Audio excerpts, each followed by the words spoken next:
زدہ۔ السلام علیکم دوستو، کیسے ہیں آپ سب؟ امید ہے کہ آپ سب خیریت سے ہوں۔ دوستو، آج کا یہ واقعہ بہت زیادہ خوفناک ہے۔ یہ ایک ایسے گھر کا واقعہ ہے جس پر بہت زیادہ طاقتور اور خطرناک عذاب کا سایہ تھا۔ دوستو، اس واقعے کا صحیح مزہ لینے کے لیے ہیڈ فون کا استعمال کریں اور خوف کے سمندر میں اترنے کے لیے تیار ہو جائیں۔ یہ واقعہ ہمیں ہنا نے سکھر سے بھیجا ہے۔ چلیے ان کا یہ واقعہ انہی کی زبانی سنتے ہیں۔ السلام علیکم شعیب بھائی، میں آپ کی ہر کہانی ضرور سنتی ہوں۔ آج میں آپ کو اپنے ساتھ بیتا ہوا ایک انتہائی خوفناک واقعہ بیان کروں گی۔ واقعہ سن 2014 کا ہے، جب ہم نے سکھر کے شالیمار پھاٹک پر ایک گھر کرائے پر لیا۔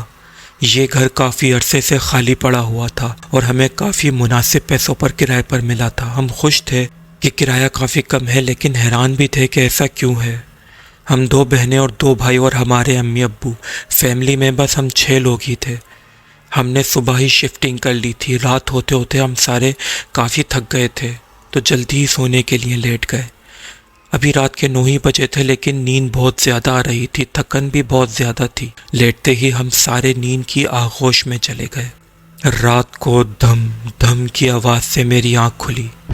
میں نے گھڑی دیکھی تو رات کے 3 بج رہے تھے۔ آواز ہمارے اوپر والے فلور سے آ رہی تھی۔ حیرت اور خوف کی بات یہ تھی کہ ہمارے اوپر والا فلور بالکل خالی تھا۔ ایسا لگ رہا تھا کہ جیسے کوئی بھاری چیز پہلے ایک دیوار پر اٹھا کر ماری جاتی ہے، پھر دوسری دیوار پر اٹھا کر ماری جاتی ہے۔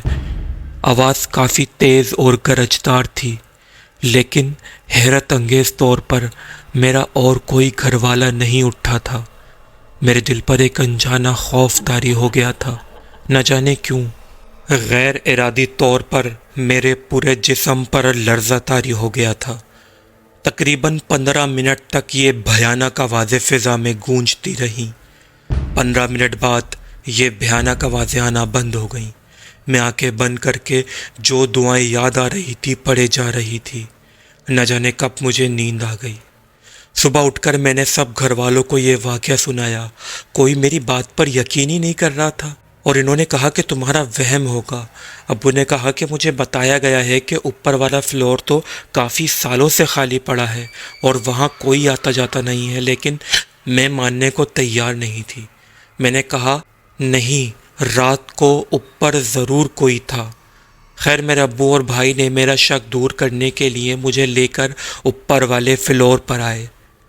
گیٹ پر کافی موٹا تالا لگا ہوا تھا جو بہت زیادہ زنگ آلود تھا۔ ایک کھڑکی تھی، اس پر بھی جالی لگی ہوئی تھی اور جالی کے خانچے اتنے چھوٹے تھے کہ بلی تک اندر نہیں جا سکتی تھی۔ میں نے جھانک کر اندر دیکھا تو اندر انتہائی زیادہ مکڑی کے جالے لگے ہوئے تھے۔ میرے والد صاحب نے کہا کہ یہاں کی حالت دیکھو، یہاں کون اندر آیا ہوگا؟ اور واقعی اندر جانے کی کوئی جگہ ہی نہیں تھی۔ یہ فلور دن کی روشنی میں بھی اندھیرے میں ڈوبا ہوا تھا اور اس قدر مکڑی کے جالے تھے کہ پتہ لگ رہا تھا کہ کوئی برسوں سے یہاں اندر نہیں گیا ہے۔ خیر، ہم نیچے آ گئے اور سارا دن گھر کی سیٹنگ میں گزر گیا۔ دوسرے دن پھر رات کو ٹھیک 3 بجے دھم دھم کی آواز سے میری آنکھ کھل گئی۔ آج آواز کل سے زیادہ تھی۔ میں نے دیکھا سامنے چارپائی پر بیٹھی میری بہن مجھے دیکھ کر ہنس رہی تھی۔ میں اٹھ کر بیٹھ گئی اور میں نے اپنی بہن سے کہا، تم نے یہ آواز سنی؟ کل بھی ایسی ہی دھم دھم کی آواز آ رہی تھی۔ لیکن میری بہن مسلسل مجھے دیکھ کر بس مسکرائے جا رہی تھی۔ میں نے کہا، ہنس کیوں رہی ہو؟ کیا ہوا؟ تمہیں آواز نہیں آ رہی؟ لیکن وہ کوئی جواب ہی نہیں دے رہی تھی، بس مسلسل مسکرائے جا رہی تھی۔ اس کی مسکراہٹ ایک طنزیہ مسکراہٹ تھی۔ آج تک وہ کبھی مجھے دیکھ کر ایسے نہیں مسکرائی تھی۔ اس کی یہ حرکت دیکھ کر مجھے غصہ آنے لگا۔ میں نے اس سے کہا، پاگل ہو گئی ہو کیا تم؟ لیکن اس نے پھر بھی مجھے کوئی جواب نہیں دیا، بس مسلسل مسکرائے جا رہی تھی۔ میں غصے میں لیٹ گئی۔ جب میں لیٹی تو میں نے دیکھا کہ میری بہن تو میرے برابر میں سو رہی تھی، تو پھر یہ میرے سامنے چرپائی پر کون بیٹھا ہوا تھا؟ میں فوراً اٹھ کر واپس بیٹھی، لیکن سامنے کوئی نہیں تھا۔ میرے پورے جسم پہ ایک انجانا خوف سرایت کرنے لگا۔ میری پوری ریڑھ کی ہڈی میں ایک عجیب سی سردی کی لہر دوڑ گئی۔ میرا پورا جسم بری طرح کانپ رہا تھا۔ میں فوراً لیٹ گئی۔ کسی کو اٹھانے کی میرے اندر بالکل ہمت نہیں تھی۔ جو دعائیں یاد آتی تھیں بس میں وہ سب پڑھے جا رہی تھی۔ بالآخر وہ خطرناک اور خوفناک دھم دھم کی آواز آنا بند ہو گئی اور دعائیں پڑھتے پڑھتے نہ جانے کب میں سو گئی۔ صبح اٹھ کر میں نے گھر والوں کو سارا واقعہ سنایا۔ گھر والے میری بات پر یقین نہیں کر رہے تھے۔ ان کو ایسا لگ رہا تھا کہ میں شاید بیمار ہو گئی ہوں۔ تھکن اور مسلسل گھر کی سیٹنگ وغیرہ کے کام کی وجہ سے میرا دماغ کنفیوژن کا شکار ہے۔ لیکن میں نے کہا کہ نہیں، میں بالکل ہوش و حواس میں تھی جب میں نے وہ آوازیں سنی اور اپنی بہن کی ہم شکل کو اپنے سامنے چرپائی پر بیٹھے ہوئے مسکراتے ہوئے دیکھا، لیکن کوئی میری بات نہیں مان رہا تھا۔ خیر، اس دن مجھے آرام کرنے کا مشورہ دیا گیا۔ امی نے کہا کہ تم اپنی نیند پوری کرو۔ ناشتہ وغیرہ سے فارغ ہونے کے بعد میں دوپہر کے ٹائم میں سونے کے لیے لیٹ گئی۔ ابھی میں نیم غنودگی میں تھی کہ مجھے ایسا لگا کہ میرے سر کے اوپر سے کوئی چیز آ رہی ہے۔ میں نے جیسے ہی آنکھیں کھول کر دیکھا تو ایک انتہائی کالا سیاہ ہاتھ جس کے بہت زیادہ لمبے لمبے ناخن تھے وہ بالکل میرے منہ کے اوپر تھا، اور میری آنکھیں کھلتے ہی میرے ہونٹوں پر ناخن مار کے وہ ہاتھ پیچھے چلا گیا۔ میں نے فوراً اٹھ کر دیکھا، پیچھے کوئی نہیں تھا۔ میں نے چارپائی کے نیچے دیکھا تو وہاں پر بھی کوئی نہیں تھا، اور میرے ہونٹوں پر بہت زیادہ جلن ہو رہی تھی۔ میں فوراً اٹھی اور چیخ مار کر باہر کی طرف بھاگی۔ جب میں باہر نکلی تو امی باہر حیرت سے منہ کھول کر مجھے دیکھ رہی تھی۔ امی نے کہا کہ ابھی تو تم یہاں کھڑی تھی اور مجھے دیکھ کر مسکرا رہی تھی، اور ابھی تم اوپر والے فلور کی طرف گئی ہو، میں تمہیں آوازیں دے رہی تھی۔ میں نے کہا نہیں امی، وہ میں نہیں تھی، میں آپ کو کب سے کہہ رہی ہوں کہ اس گھر میں کچھ معاملات ہیں، کسی آسیب کا سایہ ہے۔ یہ کہہ کر میں زور زور سے خوف کی وجہ سے رونے لگی۔ امی نے میرے ہونٹ کو دیکھا تو کہا کہ یہ تمہارے ہونٹ پر کیا ہوا ہے؟ میں نے امی کو سارا واقعہ سنایا۔ میرا ہونٹ بالکل بہت زیادہ لال ہو رہا تھا اور کافی سوج بھی گیا تھا۔ ہماری آوازیں سن کر میرے والد صاحب اور بہن بھی آ گئے۔ میرے دونوں بھائی آفس گئے ہوئے تھے۔ امی کی اور میری بات سن کر ابو نے آیت الکرسی پڑھ کر پانی پر دم کیا، اور جیسے ہی ہاتھ میں پانی لے کر دیوار کے اوپر چھینٹا مارا تو ایسے آواز آئی جیسے بہت گرم چیز پر پانی ڈالا ہو، اور دیوار سے باقاعدہ دھواں نکلنے لگا۔ ساتھ ہی ابو بھی تکلیف کی وجہ سے اپنا ہاتھ جھٹکنے لگے اور تکلیف سے کرراہنے لگے۔ ابو نے آیت الکرسی کا دم اپنے اوپر نہیں کیا تھا۔ میں نے ابو کا ہاتھ دیکھا تو ابو کے ہاتھ پر ایسے چھالے پڑ گئے تھے جیسے بہت تیز گرم تیل کے چھینٹے ابو کے ہاتھ پر آ گئے ہوں۔ اب ہم سب کو سمجھ آ گیا تھا کہ اس گھر میں آسیب کا سایہ ہے۔ ابو نے دونوں بھائیوں کو فون کر کے سارا واقعہ سنایا اور کہا کہ فوراً گھر آ جاؤ، ہمیں یہ گھر آج ہی خالی کرنا ہے۔ میرے دونوں بھائی فوراً گھر آ گئے۔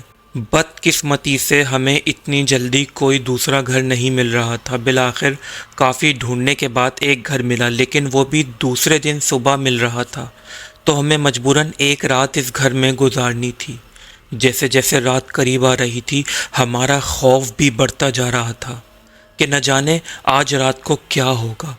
مغرب ہوتے ہی ہم سب نے حصار کھینچا اور اپنے بستر ایک ہی کمرے میں قریب قریب لگا لیے۔ رات کا کھانا بھی ہم نے حصار کے اندر ہی بیٹھ کر کھایا، اور مغرب اور عشاء کی نمازیں بھی حصار کے اندر ہی پڑھی۔ عشاء کی نماز کے بعد ہم نے دوبارہ آیت الکرسی اور ساری دعائیں پڑھ کے ایک دفعہ دوبارہ حصار کھینچا اور فیصلہ کیا کہ جلدی سو جاتے ہیں تاکہ جلد از جلد یہ رات گزر جائے۔ ہم سب سونے کے لیے لیٹ گئے، لیکن نیند کسی کو نہیں آ رہی تھی۔ ایک عجیب سی بے چینی اور خوف ہم سب کے دلوں میں تھا۔ یہ رات بہت لمبی ہو گئی تھی، گزر ہی نہیں رہی تھی۔ رات کے 12 بجتے ہی خوفناک ایکٹیویٹیز شروع ہو گئیں۔ ہمارے اپنے فلور پر مسلسل ادھر ادھر بھاگنے کی آوازیں آ رہی تھیں۔ لیکن کوئی نظر نہیں آ رہا تھا۔ پھر بھاگنے کی آوازیں اوپر والے فلور سے بھی آنا شروع ہو گئیں۔ ایسا لگ رہا تھا کہ وہ غیر مرئی مخلوق جو اس گھر پر قابض ہے وہ بہت بے چین ہے یا بہت غصے میں ہے۔ پھر اوپر والے فلور سے وہی دھم دھم کی آوازیں آنا شروع ہو گئیں، لیکن یہ آوازیں بہت زیادہ تیز اور گرجدار تھیں۔ ایسا لگ رہا تھا کہ جیسے کوئی بہت ہی زیادہ بھاری چیز ادھر ادھر پھینکی جا رہی ہے۔ میں نے امی سے کہا مجھے یہی آواز 2 دن سے آ رہی ہے، لیکن آج یہ آواز بہت ہی زیادہ تیز ہے۔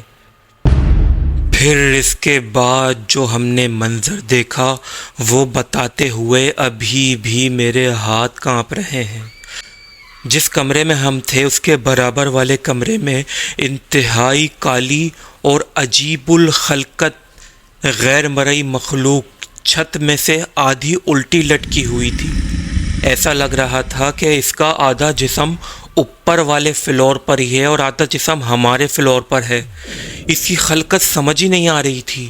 وہ نہ انسان لگ رہی تھی نہ کوئی جانور، وہ انتہا سے زیادہ خوفناک تھی۔ اس کے ساتھ ہی بہت زیادہ خوفناک اور عجیب سی رونے کی اور چیخنے اور چنگھاڑنے کی آوازیں آنا شروع ہو گئیں۔ میرے ابو اور بھائی نے امی اور ہم دونوں بہنوں کا ہاتھ پکڑا اور گھر کے باہر دوڑ لگا دی۔ ہم سب ننگے پیر ہی گھر سے باہر نکل آئے۔ وہ رات ہم نے اپنے پھپھو کے گھر گزاری۔ میری پھپھو بھی پریشان ہو گئیں۔ ہم نے ان کو بھی یہ سارے واقعات سنائے۔ ہم نے اور انہوں نے سب نے اللہ کا شکر ادا کیا کہ ہم سب کی جان بچ گئی۔ صبح ہی والد صاحب نے ایک عالم سے ہم سب پر دم کروایا اور مزدوروں سے سارا سامان اٹھوا کر دوسرے گھر میں شفٹ ہو گئے۔ آج تک یہ سارے واقعات ہم سب کے ذہنوں پر کسی فلم کی طرح چھپے ہوئے ہیں۔ نہ جانے اس گھر کا کیا بنا۔ ہم آج تک کبھی پلٹ کر اس گھر کی طرف نہیں گئے۔ ہم آج تک اس گھر کے سامنے سے گزرنے سے بھی ڈرتے ہیں۔ دوستو، اگر آپ کو ایسی خوفناک کہانیاں پسند ہیں اور آپ اس چینل پر نئے ہیں تو برائے مہربانی ہمارے اس چینل کو سبسکرائب کریں اور ساتھ موجود بیل آئیکن کے بٹن کو بھی پریس کر دیں تاکہ ہماری ساری نئی ویڈیوز سب سے پہلے آپ تک پہنچ سکیں۔ اور دوستو، اگر آپ کو یہ ویڈیو اور یہ واقعہ پسند آیا ہے تو آپ اپنے فیملی ممبر اور مزید دوستوں کے ساتھ بھی ضرور شیئر کریں اور کمنٹ سیکشن میں اپنی رائے کا اظہار ضرور کریں۔ اور دوستوں، اگر آپ کے ساتھ بھی ایسا ہی کوئی خوفناک واقعہ پیش آیا ہے تو نیچے دیے گئے اس ای میل ایڈریس پر ہمارے ساتھ ضرور شیئر کریں، لیکن اس بات کا دھیان ضرور رکھیے گا کہ یہ واقعہ کسی اور چینل پر نہ سنایا گیا ہو۔ ہم آپ کا واقعہ اپنے چینل پر ضرور شائع کریں گے۔ آپ سب کا بہت بہت شکریہ۔